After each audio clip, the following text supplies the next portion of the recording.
The Mitch Lafon and Jeremy White Show. The Mitch Lafon and Jeremy White Show. Available wherever you stream. Catch up on past interviews and episodes on demand now. Subscribe so you don't miss any of it.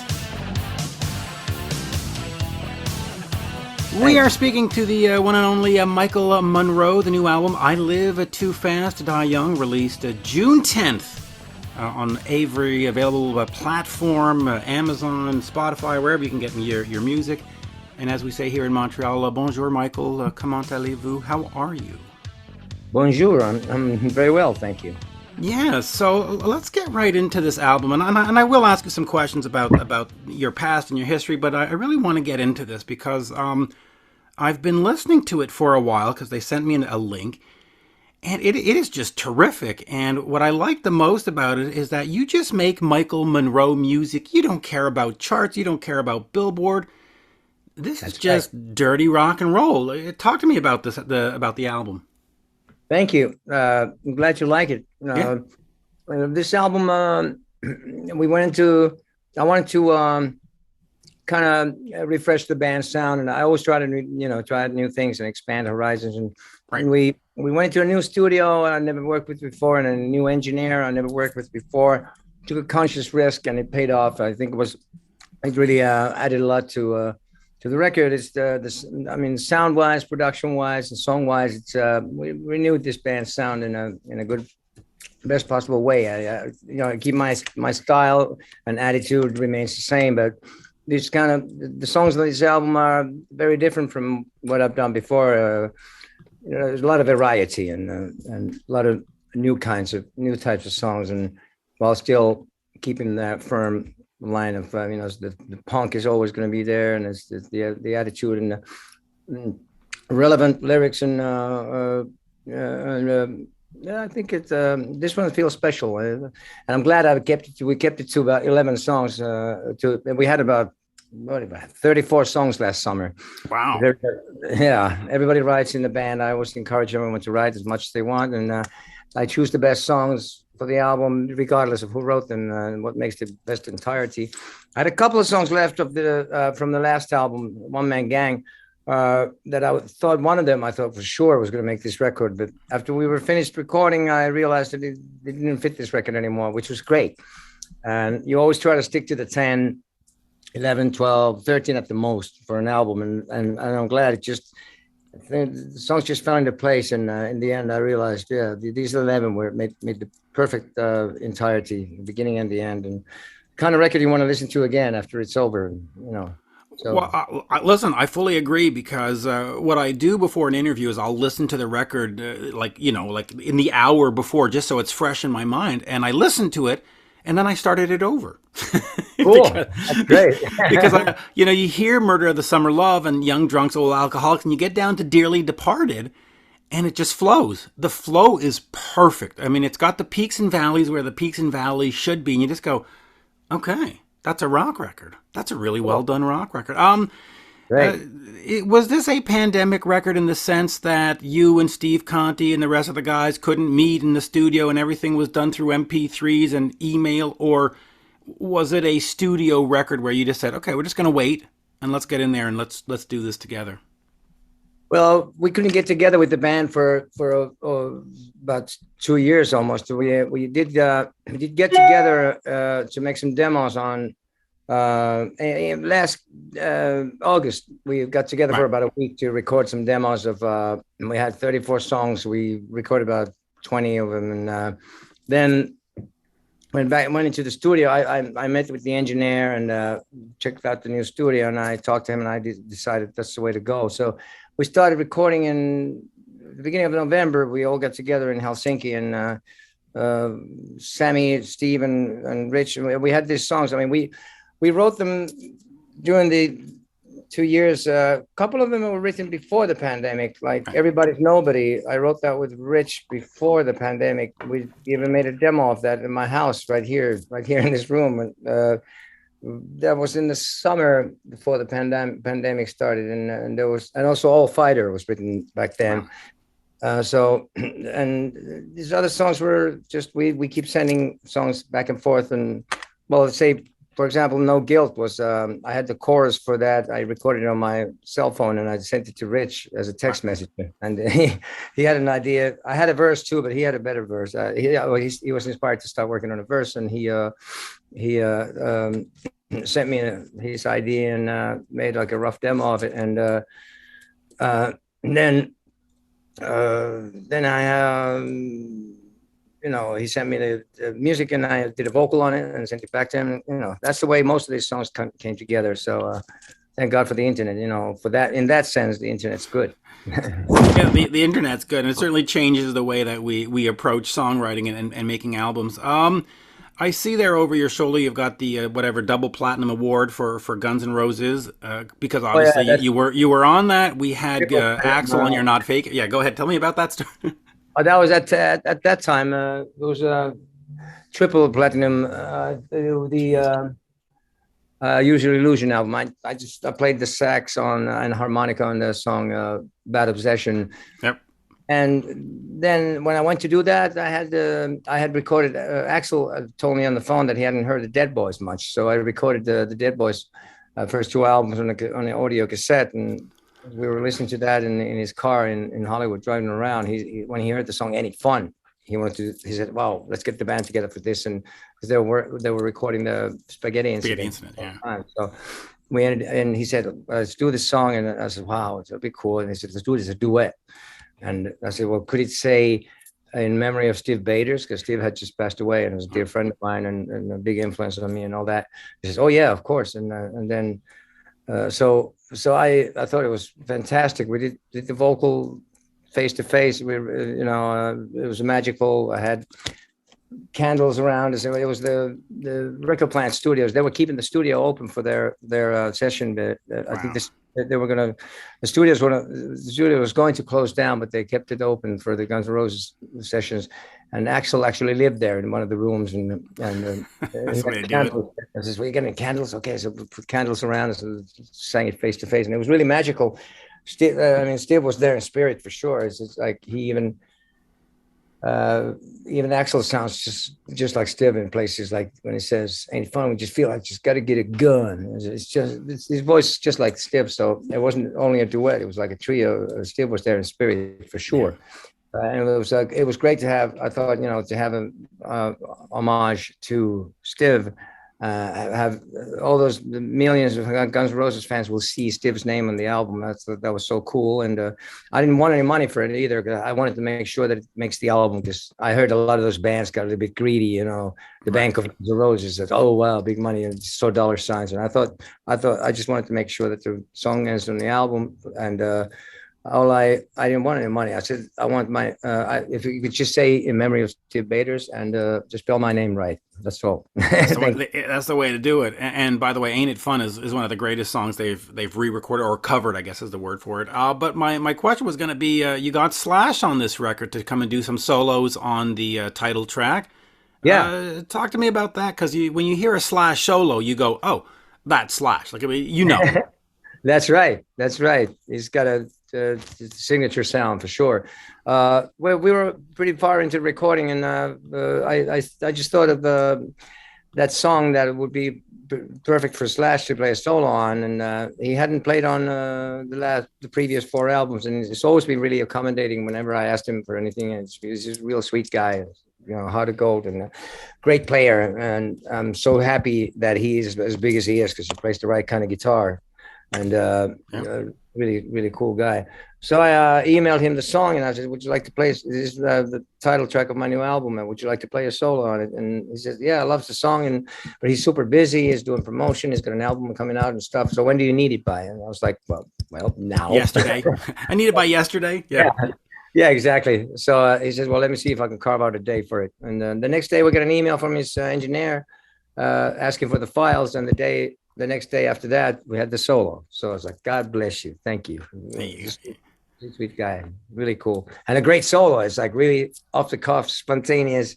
It had to be a one-shot kind of deal. It's like, whoa. And I love the way it almost falls apart towards the end, and it comes together again. And it's in this day and age when everything's so perfectly placed with the Pro Tools and everything, it's really refreshing. Solo is a statement in itself. Well, all right. Let me ask you. Let me ask you about that because Alan Niven, who's Guns N' Roses manager, used to co-host the show with me, and he would always say that there is perfection in the imperfection, Yeah, and that's what I'm sensing with what you're saying on this solo. But how do perfectly you flawed. approach what? Yeah, there's an art to being perfectly flawed. Well, yeah, and I think when you listen back to the Stones or Black Sabbath or Led Zeppelin or any of the early rock or anything from the 70s, there's a lot of mistakes where you just go, "Oh God." But that "Oh God" is like you The need it. coolest stuff. Right. So Yeah. how do you approach making music now because you can be, on the grid and perfect and pro tooled and auto corrected and pitched, but it's not rock Yeah. and roll.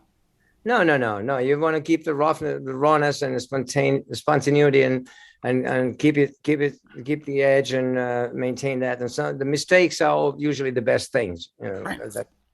that's you got to keep an open mind to that, and never try to make everything too perfect. That definitely, especially this day and age when everything's so boring and so calculated and totally mechanical. It's possible to make everything. Anybody can't even sing. You can make them sound like they can sing, and Right. it's really silly. To me, it's one of the key things is to keep it fresh and keep it live, and especially.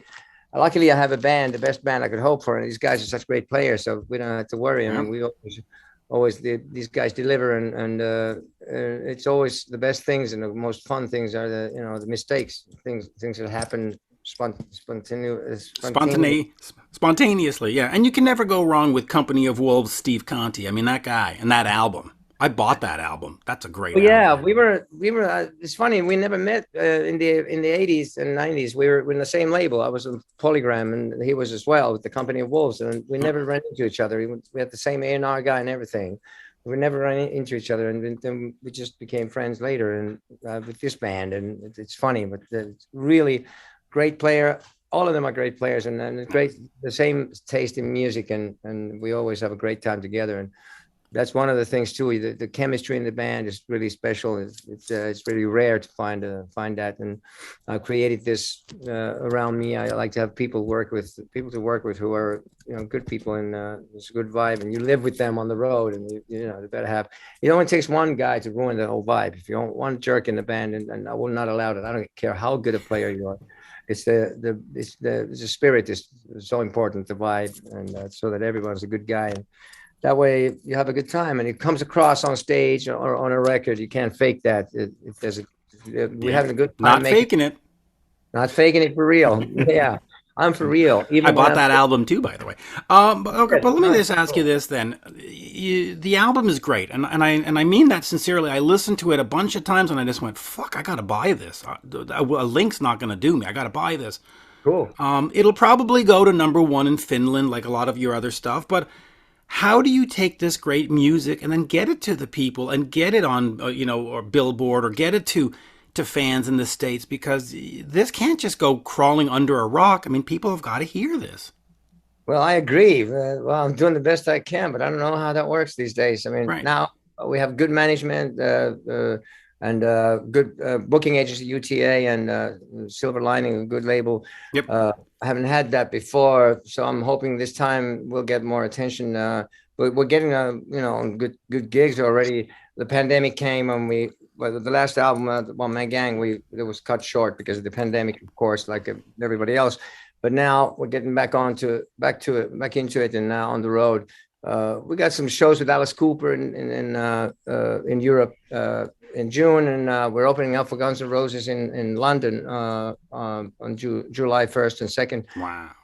at the Tottenham Stadium, which is cool. So hopefully we'll get bigger shows, and I'll just keep doing what I'm doing and trying to expand my fame the best I can. Yeah. And hope to be getting to the stage. The stage is just a big place, and you would really have to get on a big tour, opening up for somebody at big venues, because otherwise, touring clubs over there, it's you could do that forever and you get nowhere. Right. Well, Let me just quickly ask you about that, about how do you get over to North America? Because I was talking to Brian Tatler of Diamond Head, and he said, listen, you don't understand. We're 5 people in the band with 3 road crew. It's $25,000 just to get on a plane. Yeah. Our first week, we're playing in the hole. So Right. how do you do it? I mean, it is. How many are you in the band? 5. So plus 5 crew. guys. Yeah, plus Yes, crew and it's yeah. like $30,000 just to go play a shitty club in Boston. I mean, Yeah. what do you Yeah. do? You don't do it. Right. You just like we actually some time ago, a few years ago, we decided it's a useless, it's a futile effort to put Right. all the money into it. You lose money making that touring the Yes. bus, get a nightliner and pay for that, and you just don't make enough money doing it. So we kind of like just gave up on it on touring in the Right. States. It was just proved too difficult and too costly. We Yes. can't afford it really. And Yes. the only way I could imagine would be getting on a big tour, opening up for somebody like that, to get the exposure, Right. to get somewhere. And that hasn't happened. So right now, I don't know. I mean, it's looking, we're doing the best we can, but we're Yeah. concentrating I'm in telling Europe. you. Axel's got a few stadium dates. You might want to call him. You might say, "Hey, Axel, come on. Help me out. How about a buddy, my bro?" I'm going to ask you a couple of questions on stuff that maybe is not as thrilling, but I'm fascinated by your Jerusalem Slim album, and you have said in interviews it ruined your career. It was terrible.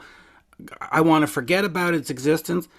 Well, I it mean, didn't ruin my career. It ruined my career in the States at the time. right. Yeah. Well, that's what I was going to say. It didn't ruin your career. Here we are talking about one of the greatest albums you've ever made. So where did it go? Really? I really do. I mean, well, your last few have been super strong. I mean, you're not mailing it in. I mean, pun intended. You're not faking it. I mean, this is some quality music. But Thank you.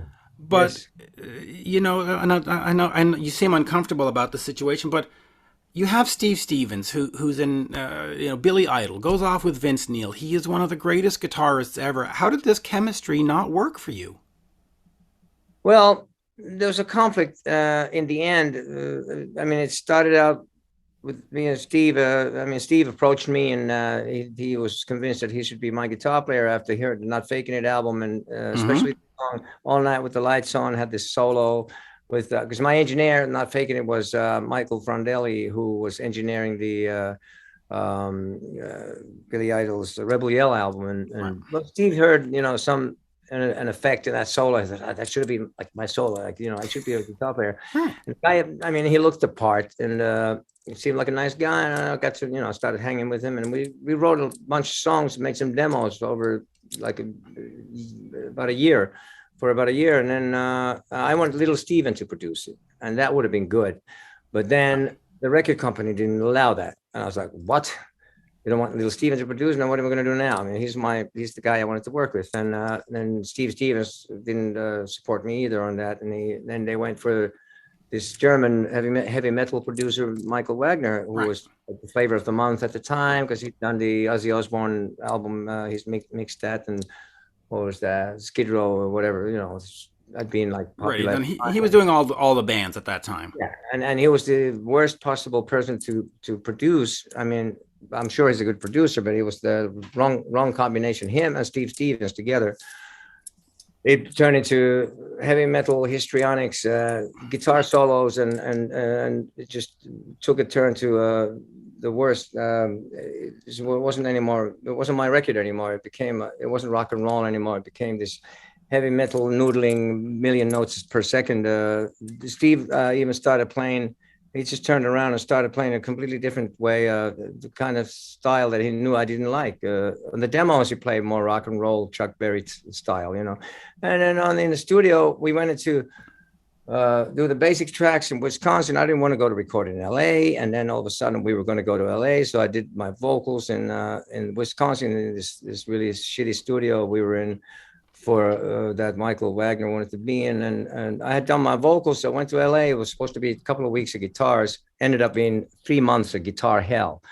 And I was freaking out. I was trying to stop the project. I said, this is not going to happen. It's a record that everybody hates, and it's not my record anymore. It was my deal with Polygram Records. Right. And it was just a nightmare. My manager wasn't supporting me. He was on vacation somewhere at the time. He was a useless manager.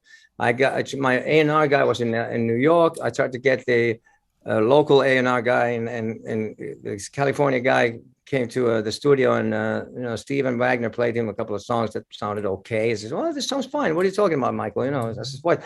We're at about $350,000 now. So you want to spend another 300,000 and then realize it's a piece of shit?" God. And so he's just like, "There's no, what's your problem?"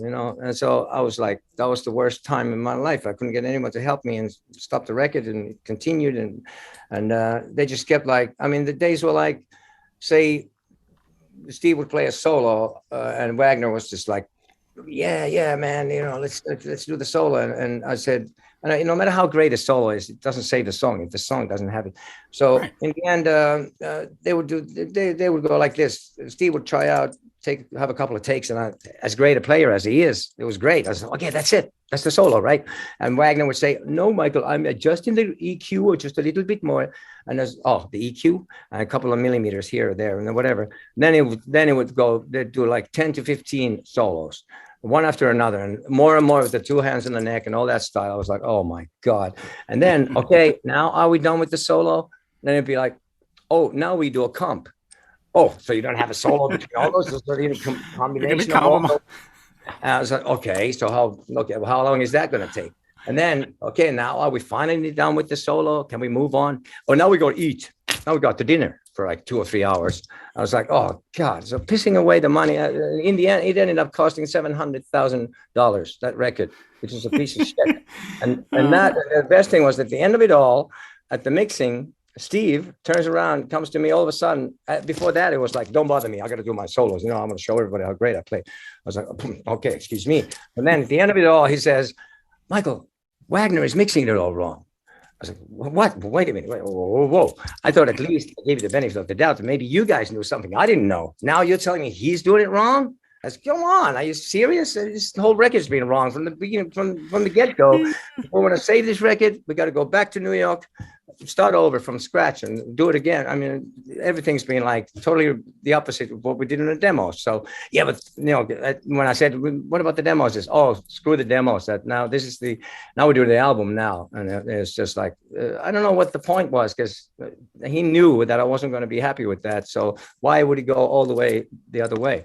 So then he agreed that we're going to start over and fix the record and make it like, I said, okay, let's do that then. We went back to New York, and I didn't hear from him for a while. And then we even remixed one of the songs. The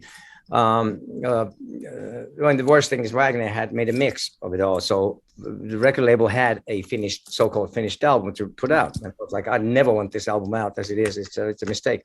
So then we went to the studio in New York with this guy, Bob Rosa, who was a good mixer. He mixed the first song, Rock and Roll Degeneration, and it sounded better.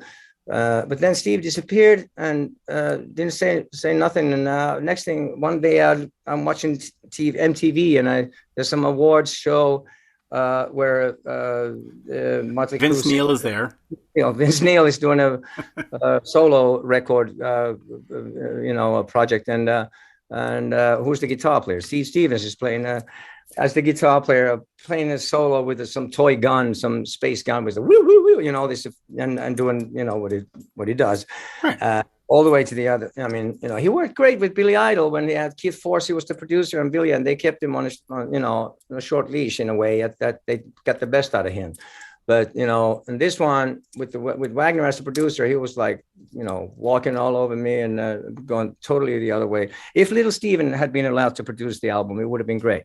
So then at the end of it all, you can imagine how I felt, and I didn't want the album out. And the record label says, no, we spent $700,000 on it. Of course, it has to come out, and we got to make some of the money back. And I was like, God. So I saved some of the songs there was that I wanted to. I'll get off the album and do later, like The Scum Lives On was on the Demolition 23 album later on. But I think they released, that was a bonus track on some European version of the Jerusalem Slim.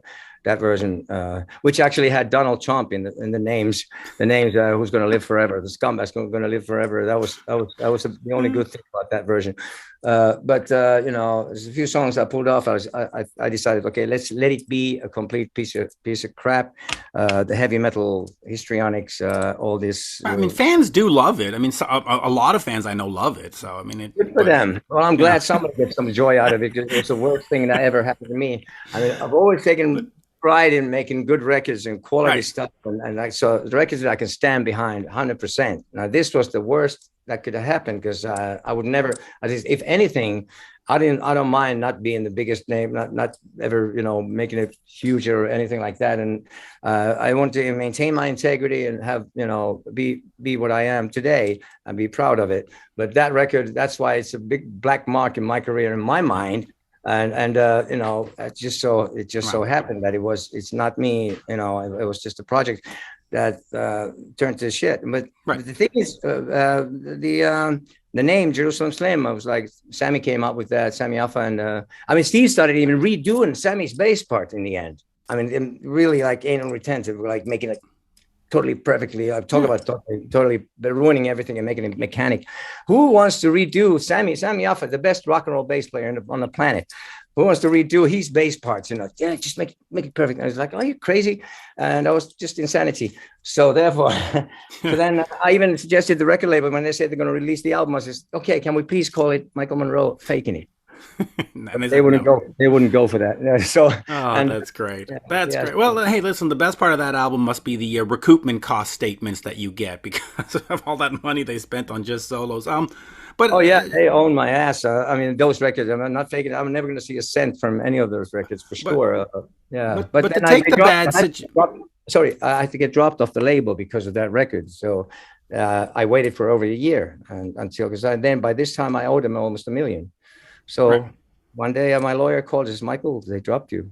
I said, okay, that's too bad. I was like, yippee, yeah. Now I'm free again. And then I called little Steve and I said, Steven, now we can make the album that I always wanted. And we made the Demolition 23 album, which wasn't as, we didn't have a big label behind it, but it's still a great record that I can be proud of. Record. And you are on Silver Lining, the label. So there is a silver lining to this story, though. I mean, you took the Jerusalem Slim experience and you decided that we're not going to do that again. I'm going to be in control of my records, right? And we did the Demolition 23 album in with Little Steven producing. That was done in a couple of weeks. We recorded the basic tracks in 3 days. I did the vocals in 2 days, and then we mixed one song per day. That was like 2 weeks, and that was it. And still one of the best records I ever made. Right, and that's why we get to I Live Too Fast to Die. That's a hard thing. I Live Too Fast to Die Young now. And it's not overproduced. It's not, it's not stuffed like a hot dog. It's just rock and roll, plain and simple, in your face, and that's what we love. So you learned from Jerusalem Slim. Yeah, it was a big learning experience. and by the way, speaking of Demolition 23, that album's going to be it's remastered. It's going to be coming out, released on its Little Steven's Wicked Cool Records in October or November.